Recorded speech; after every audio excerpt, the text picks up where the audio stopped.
Thank you.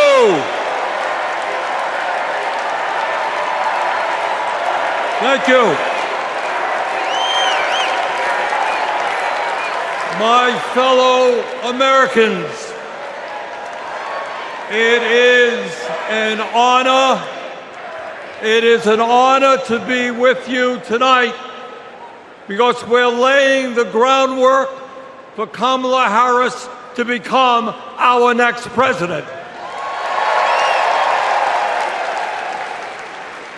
And let me tell you why that is so important. I want you all to remember where we were 3.5 years ago.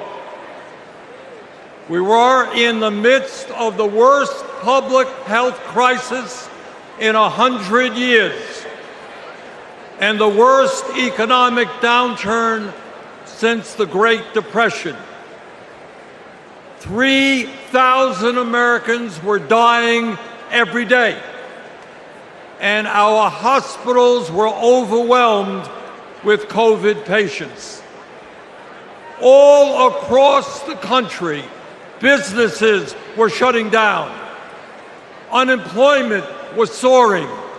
Workers were losing their health insurance.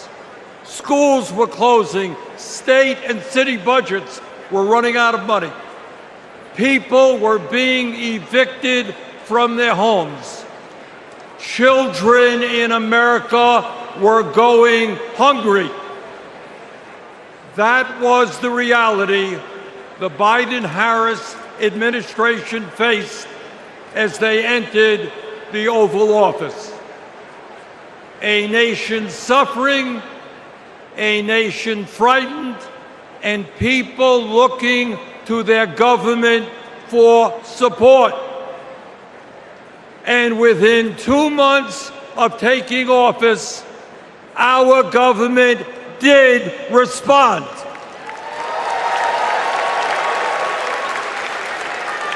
We passed the American Rescue Plan, which provided $1,400 for every man, woman, and child in the working class. We extended and expanded benefits for the unemployed. We provided emergency assistance for small businesses to stay open. We guaranteed health care coverage to tens of millions of Americans through one of the largest expansions of Medicaid in history. We provided rent relief and mortgage assistance, which prevented tenants and homeowners from being evicted. We established emergency food programs for hungry children and the elderly, and protected the pensions of millions of union workers and retirees from being slashed by up to 65%. Oh, and by the way, we cut childhood poverty by over 40% through an expanded child tax credit. Thank you, President Biden. Thank you, Vice President Harris. Thank you, Democratic Congress.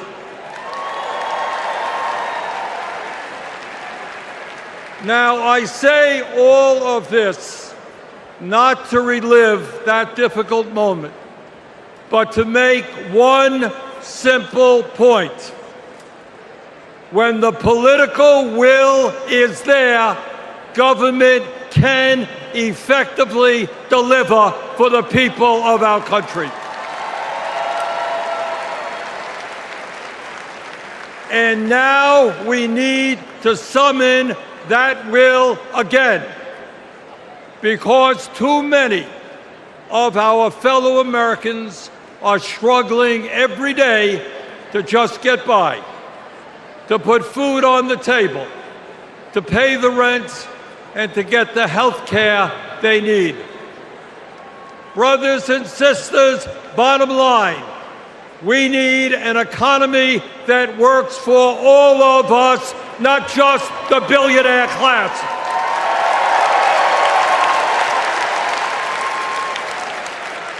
My fellow Americans, when 60% of our people live paycheck to paycheck, the top 1% have never, ever had it so good. And these oligarchs tell us we shouldn't tax the rich. The oligarchs tell us we shouldn't take on price gouging. We shouldn't expand Medicare to cover dental, hearing, and vision. And we shouldn't increase Social Security benefits for struggling seniors. Well, I've got some bad news for them.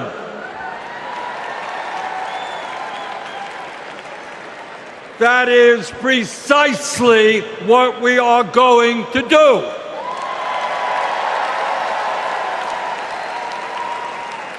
And we're going to win this struggle because this is precisely what the American people want from their government.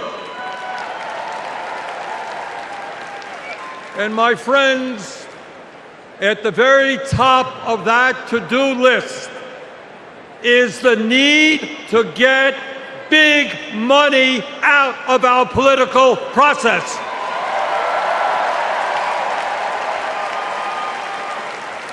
Billionaires in both parties should not be able to buy elections, including primary elections.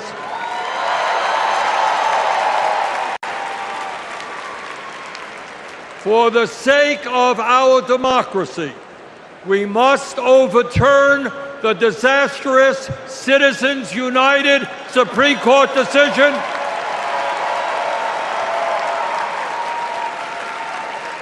and move toward public funding of elections. And let me tell you what else we must do. We need to join the rest of the industrialized world and guarantee health care to all people as a human right, not a privilege.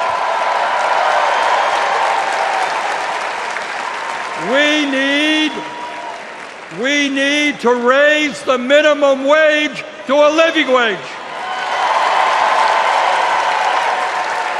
We need to pass the PRO Act so that workers can organize in unions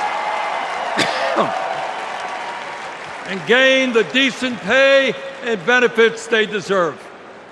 We need to strengthen public education, raise teachers' salaries,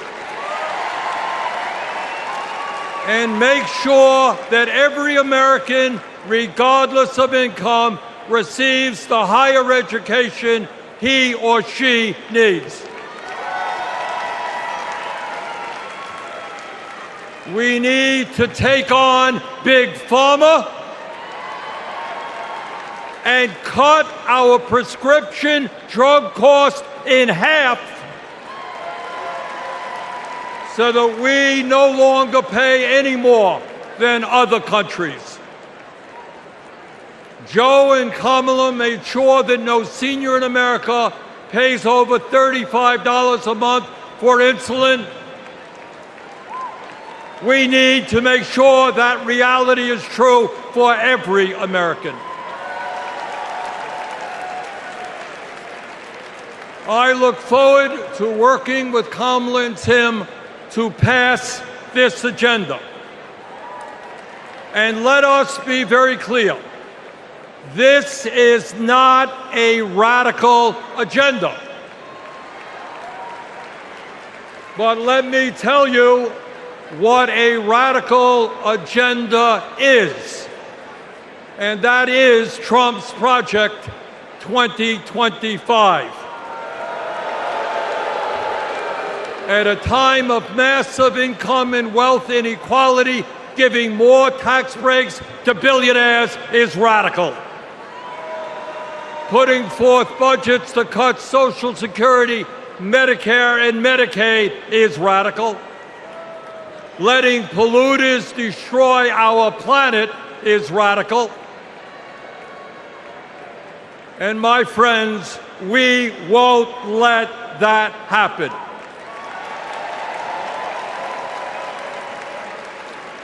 Fellow Americans, in the last 3.5 years, working together, we have accomplished more than any government since FDR. But much, much more remains to be done. We must summon the courage to stand up to wealth and power and deliver justice for people at home and abroad.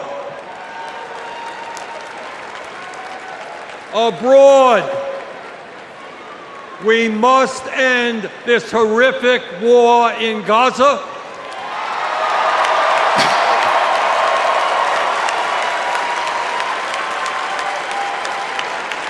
Bring home the hostages and demand an immediate ceasefire.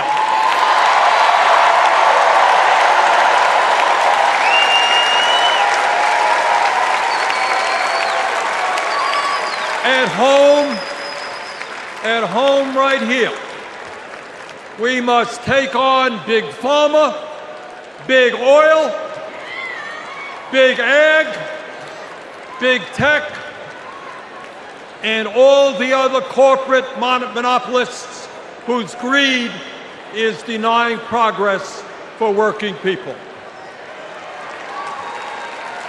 On November 5th, let us elect Kamala Harris as our president, and let us go forward to create the nation we know we can become.